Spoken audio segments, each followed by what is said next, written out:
कानपुर के बिकरू गांव में पुलिस हत्याकांड से पूरे उत्तर प्रदेश थर्रा गया। ये घटना प्रदेश में पहली बार नहीं हुई। पहले भी 4 दशक पूर्व ऐसी ही घटना 7 अगस्त 1981 में जनपद एटा के अलीगंज थाना क्षेत्र में नथुआपुर गांव में घटित हो चुकी है, जिसमें 10वीं सरगना छविराम से दिन दहाड़े पुलिस के साथ मुठभेड़ हो गई, जिसमें 9 पुलिस के जवान सहित 3 ग्रामीण शहादत को प्राप्त हो गए। नमस्कार, मैं हूं अमरीश श्रीवास्तव, आप देख रहे हैं नेटवर्क 24। स्वागत है आप सभी का हमारे खास कार्यक्रम स्पेशल रिपोर्ट में।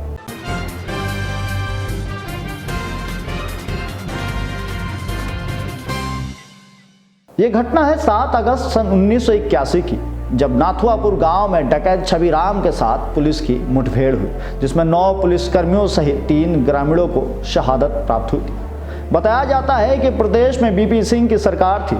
समूचे प्रदेश में डकैत छविराम आतंक का पर्याय बना हुआ था। जनपद एटा 10वीं छविराम की शरण स्थली मानी जाती थी।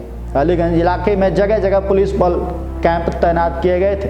7 अगस्त 1981 का दिन उत्तर प्रदेश पुलिस के लिए खास दिन इसलिए और बन गया क्योंकि इस दिन अलीगंज तत्कालीन थाना इंचार्ज राजपाल सिंह को बेसब्री से इंतजार था। बताया जाता है कि दिवंगत शहीद इंस्पेक्टर राजपाल सिंह ने 10वीं सरगना छविराम को मारने की कसम खाते हुए डकैत छविराम के इर्द गिर्द मुखबिरों का जाल बिछा दिए थे। मुखबिर की सूचना पर इंस्पेक्टर राजपाल सिंह अपने साथियों के साथ नाथुआपुर गांव पहुंचे, जहां 60 से 70 बदमाशों के गिरोह के साथ भिड़ गए। घंटों चली इस मुठभेड़ में पुलिस के पास गोलियां कम पड़ गई, जिस पर डकैत छविराम ने चारों तरफ से घेराबंदी कर इंस्पेक्टर रामपाल सिंह सहित 9 पुलिसकर्मियों को घेर लिया।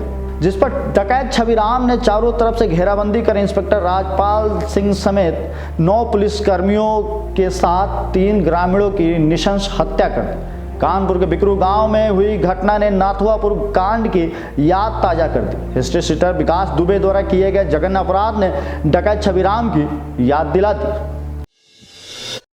मिश्रा जी, ये गांव नथुआपुर है। यहाँ जो है 1981 में एक पुलिस के साथ मुठभेड़ हुई थी। उसमें बताए जाते हैं कि 9 पुलिसकर्मी और कई ग्रामीण जो है शहीद हुए थे। क्या घटना क्या थी वो? आपने अपनी आंखों से बताया जा रहा है कि वो घटना देखी थी। हाँ, आंखों से देखी है। ये है कि बदमाश जो थे उस समय छबराम का गैंग बहुत बोलबाला था और छबराम का गैंग डकैती सरायगत डाल करके इसी रोड से गुजर रहा था और गुजरने के बाद वो धीरे से नदराले पहुंचा। नदराले जाकर के उसने देखा कि छबराम का गैंग किस तरफ है जी। तो वो पश्चिम साइड में था छबराम का गैंग। वहां इन्होंने उनके ऊपर फायरिंग किया। दिन का माहौल था, करीब 10-11 बजे होंगे, और उन्होंने भी इनके ऊपर फायरिंग किया। वो धीरे धीरे नदी के किनारे चलने लगे। ये लोग उनके पीछे पीछे चलने लगे, पुलिस वाले जी। और चलते चलते हमारे गांव तक आ गई और पुलिस वो का नाम बदमाश जो थे वो नदी के किनारे किनारे चलने लगे। ये मुठभेड़ कितने घंटे तक चली होगी? ये मुठभेड़ कम से कम 3 घंटे चली। इसमें कितने लोग जो है शहीद हुए थे? इसमें 3 लोग तो जो ग्रामीण थे वो मारे गए थे, 9 पुलिसकर्मी मारे गए थे। बताया जा रहा है कि आपके पिताजी भी जो है इस मुठभेड़ में शहीद हाँ, हमारे पिताजी छेदालाल जो थे वो भी मारे गए थे। कि हमारा चचेरा भाई भी मारा गया था इसी में। कितने राउंड गोलियां चली होंगी, कुछ आइडिया? अरे कोई पता नहीं। ये एकदम इन लोगों ने बस्ट मारा। हमारे तो देखने की बात थी सामने की, तो इन्होंने बस्ट मारा। उसी बस्ट में ये एक ही बस्ट में सब लोग मारी गई, एक ही बस्ट। क्या बॉम्ब ब्लास्ट किया था? अब ये नहीं, ये इनके पास अमेरिकन राइफलें थी वो उनके पास। पुलिसकर्मी कितने रहे होंगे? पुलिसकर्मी इतने ही थे जितने थे। 1-2 आदमी और थे। डकैत कितने थे?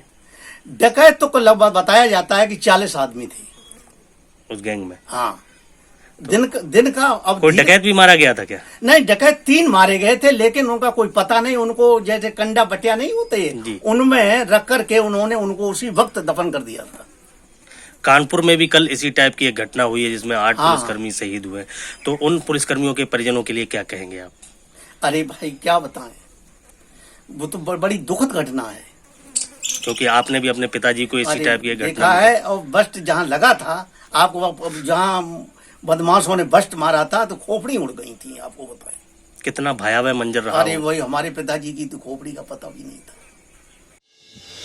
तत्कालीन मुख्यमंत्री बीपी सिंह ने 1981 में हुई इस घटना को चुनौती मानते हुए डकैत छविराम के खात्मे का योजना बनाई और 2 वर्ष अंतराल में ही उत्तर प्रदेश पुलिस ने डकैत छविराम का एनकाउंटर कर उत्तर प्रदेश को भयमुक्त किया।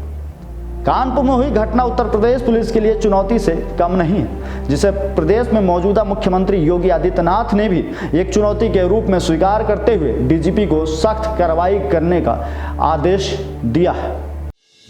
कानपुर की घटना ने जनपद एटा के जख्मों पर फिर एक बार जो है उसको ताजा कर दिया। आपको बता दें कि पूरा मामला आज से 40 साल पहले का है, जहां पर 21 सितंबर को एक घटना का अंजाम दिया गया था, जहां पर एक कुख्यात जो डाकू था, जिसने जो है लगभग 8 पुलिसकर्मियों को जो है शहीद कर दिया गया था, जिसमें जो 2 गांव के जो लोग थे वो भी शहीद हुए थे। आपको बता दें कि छबराम एक ऐसा जो डाकू है जिसको प्रदेश ही नहीं लोग भारत में उसके किस्से सुने जाते हैं।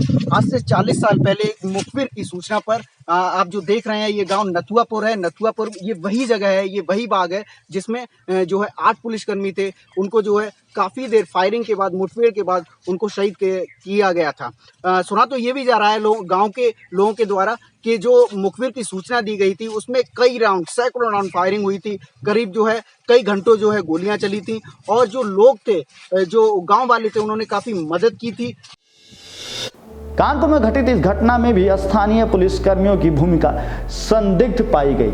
वहीं इसी तरह 1981 में हुई घटना में भी अलीगंज थाना पुलिस के चंद पुलिसकर्मियों की भी भूमिका संदिग्ध पाई गई थी।